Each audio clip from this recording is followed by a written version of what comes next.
باللہ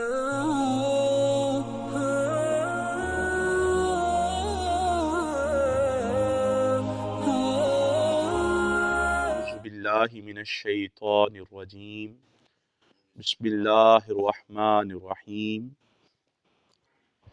ان اللہ وملائکتہ یصلون علی النبی یا ایہا الذین آمنوا صلوا علیہ وسلموا تسلیما۔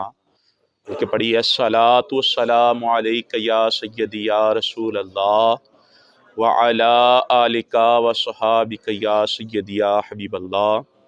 الصلاۃ والسلام علیک یا سیدی یا نبی اللہ وعلی آلک وصحابک یا سیدی یا محبوب رب العالمین۔ حضرات گرامی، سورہ نساء شریف کی 115 نمبر آیہ مبارکہ آج ہم پڑھیں گے۔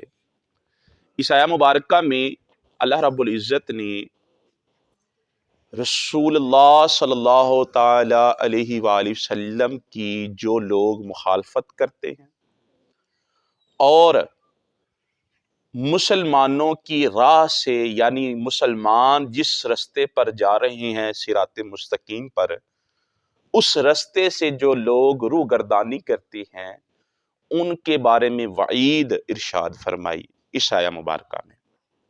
اللہ رب العزت ارشاد فرماتی ہیں اور جو اس کے بعد کہ جب اس کے لیے ہدایت کا معاملہ واضح ہو گیا قرآن پاک کی صورت میں اور نبی پاک صلی اللہ تعالی علیہ وآلہ وسلم کی ذات والا شان کی صورت میں، کہ جو انہوں نے احکامات اور شریعت جو وضع فرما دی، تو جب ہر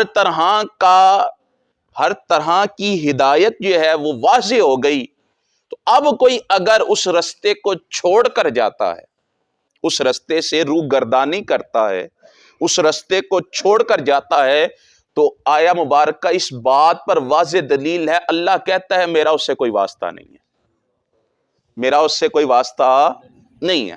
کیوں؟ کیونکہ میں نے قرآن دیا، رسول اللہ صلی اللہ تعالی علیہ وسلم کی ذات کو عنایت فرما دیا۔ کوئی اپنا محبوب کسی کو دیتا نہیں ہے، میں نے عطا کر دیا۔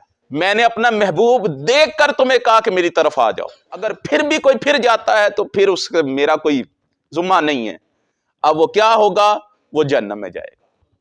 وہ کیا کرے گا؟ وہ جہنم میں جائے گا۔ یہاں پر دو باتیں سمجھنے کی ہیں۔ ایک تو رسول اللہ صلی اللہ تعالی علیہ وسلم کی مخالفت، یعنی حضور کی عطا کردہ شریعت کے منافی معاملات کرنا، حضور کی عطا کردہ شریعت کے منافی معاملات کرنا، اور دوسرے اجماع امت، یعنی مسلمانوں کی جو بڑی تعداد ہے وہ جس رستے پر چل رہی ہے، جسے صراط مستقیم وہ مانتے ہیں اور اس رستے پر وہ چل رہے ہیں، اس رستے سے روگردانی کرنا۔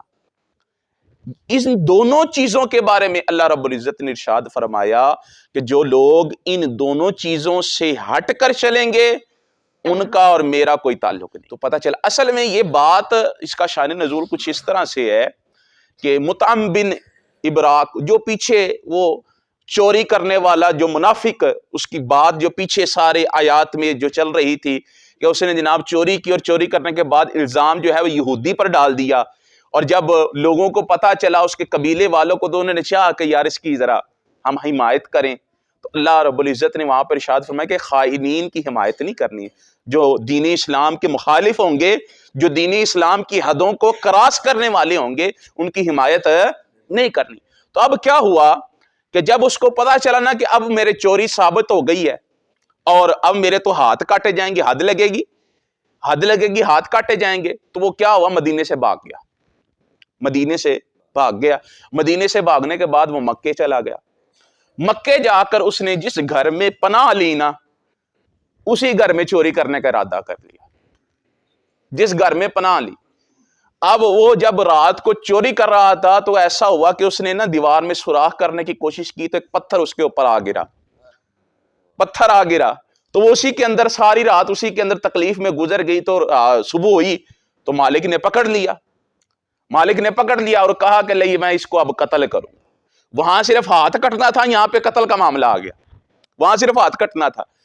اب جب وہ اسے قتل کرنے لگے تو لوگوں نے کہا یار تیرا مہمان ہے، چل تھوڑی سی شرم کر لے، کوئی بات نہیں، اگر اس نے غلطی کر لی ہے تو کوئی بات نہیں۔ تو اس نے چھوڑ دیا، اس نے چھوڑ دیا۔ اب وہ کیا ہوا کہ اب جب اس نے چھوڑ دیا تو اس نے راہ شام اختیار کی، شام کی طرف اپنی راہ لی۔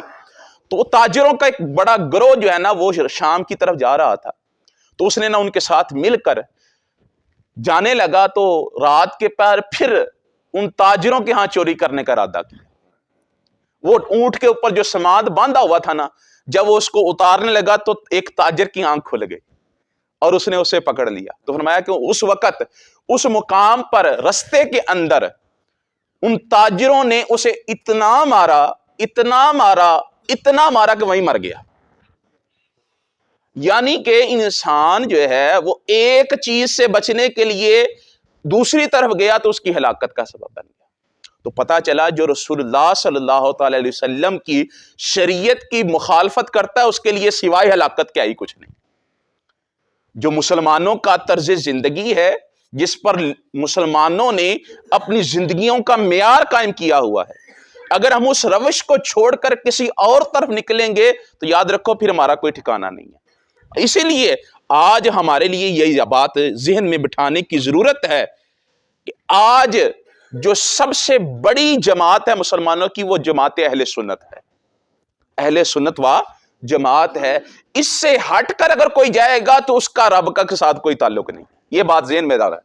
آج کے اس دور میں سب سے بڑا جو فرقہ کہہ لیں، جسے فرقہ ناجیہ بھی ہم کہتے ہیں، جسے ہم کہ نجات والا فرقہ، وہ فرقہ حقیقی معنوں میں فرقہ اہل سنت ہے، اہل سنت و جماعت ہے۔ اور یہی بعض لوگ کہتے ہیں جی لو جی یہ تو اپنی طرف سے باتیں گڑی ہوئی ہیں، نہ یہ وہ جماعت ہے جس کے بارے میں حضرت ابن مسعود، حضرت عبداللہ بن مسعود رضی اللہ تعالیٰ عنہ، حضرت ابن عباس رضی اللہ تعالیٰ عنہ نے ارشاد فرمایا کہ وہ لوگ جو کہ اللہ تبارک و تعالیٰ کی اور رسول اللہ صلی اللہ تعالیٰ علیہ وآلہ وسلم کے احکامات پر، آپ کے عقائد پر کامل طور پر عمل کرنے والے لوگ ہیں، وہ کوئی اور نہیں ہے، اہل سنت و جماعت ہے، وہ اہل سنت و جماعت ہے۔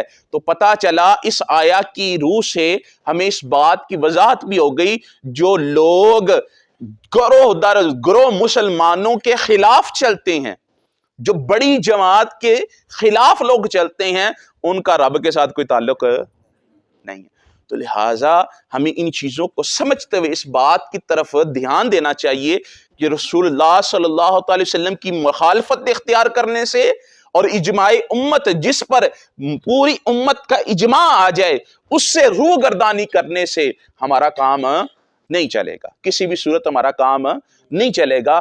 تو ہمیں پھر کیا کرنا پڑے گا؟ ہمیں رسول اللہ صلی اللہ تعالی وسلم کی مخالفت بھی نہیں کرنی پڑے گی اور اجماع امت کی مخالفت بھی نہیں کرنی پڑے گی، کیونکہ اگر ہم ان کی مخالفت کریں گے تو پھر اللہ ہمارا دشمن بن جائے گا، اور جس کا اللہ دشمن بن جائے اس کی تباہی بربادی ہے، اس کی تباہی اور بربادی ہے حقیقی معنوں میں۔ تو ہمیں اس آیہ مبارکہ سے یہی سبق ملتا ہے کہ بس جی وہ سرکار کی ذات ہوں، ان کے حکامات ہوں، ان کی سنتیں ہوں، اور ان لوگ جنہوں نے ساری زندگی سرکار کا نام لیا، حضور کے گن گائے، حضور کے چرچے کیے، اور اپنی زندگیوں کو اس انداز میں ڈھالا کہ لوگوں ہم بھی کوئی خلائی مخلوق نہیں ہیں، ہم بھی اسی پیارے آقا کی امت میں سے ہیں، لیکن جب تم سرکار سے عشق کے دعوے دار بن جاؤ تو پھر اس انداز سے زندگی گزارو، اس انداز سے زندگی گزارو کہ جب دنیا کے اندر تم اس دنیا کو رخصت کرتے ہوئے واپس جاؤ تو سرکار خود کہیں وہ دیکھو میرا فقیر آ رہا ہے، وہ دیکھو میرا فقیر آ رہا ہے جس نے ساری زندگی میرا نام لیا ہے۔ اور پھر اس کے بعد کیا ہوتا ہے؟ سرکار اتنا نوازتے ہیں کہ بندے بندے کی زبان پر ان کا نام جاری ہو جاتا ہے، بندے بندے کی زبان پر اس کا نام جاری ہوتا ہے۔ تو پتا چلا نہ سرکار کی مخالفت کرنی ہے، نہ ان لوگوں کی جو سرکار کا نام لیتے رہے، جو ہمیشہ سرکار کی بات کرتے رہے، ان کی مخالفت کبھی نہیں کرنی۔ لہٰذا ہمیں ان چیزوں سے سیکھنا چاہیے، ہماری زندگیوں میں یہ باتیں آنی چاہیے۔ اگر آج ہم ان چیزوں کو نہیں اپنائیں گے تو یاد رکھیے کل قیامت والے دن ہمارا پھر کوئی اس پرسان حال نہیں ہوگا، کیونکہ جو حقیقی معنوں میں ان کی مخالفت کرتا ہے، ان اجماع امت کی مخالفت کرتا ہے، قرآن سے ثابت ہو گیا وہ رسول اللہ صلی اللہ علیہ وسلم کی مخالفت کرے گا۔ اور جو رسول اللہ صلی اللہ علیہ وسلم کی مخالفت کرتا ہے تو اللہ نے تو فرما دیا اطیعوا اللہ و اطیعوا الرسول، جو میری اتباع کرے گا، جو رسول اللہ کی اتباع کرے گا حقیقی معنوں میں میری اتباع کرے گا، اور جو ان کی اتباع نہیں کرے گا وہ حقیقی معنوں میں میری اتباع بھی نہیں کرے گا۔ ٹھیک ہے نا جی؟ تو جو اللہ کی مخالفت کرے اس کا کچھ بچ سکتا ہے؟ ممکن ہی نہیں ہے۔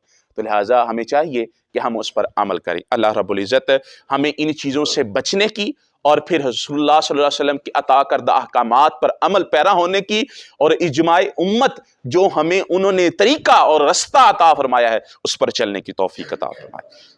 الصلاۃ والسلام علیکم۔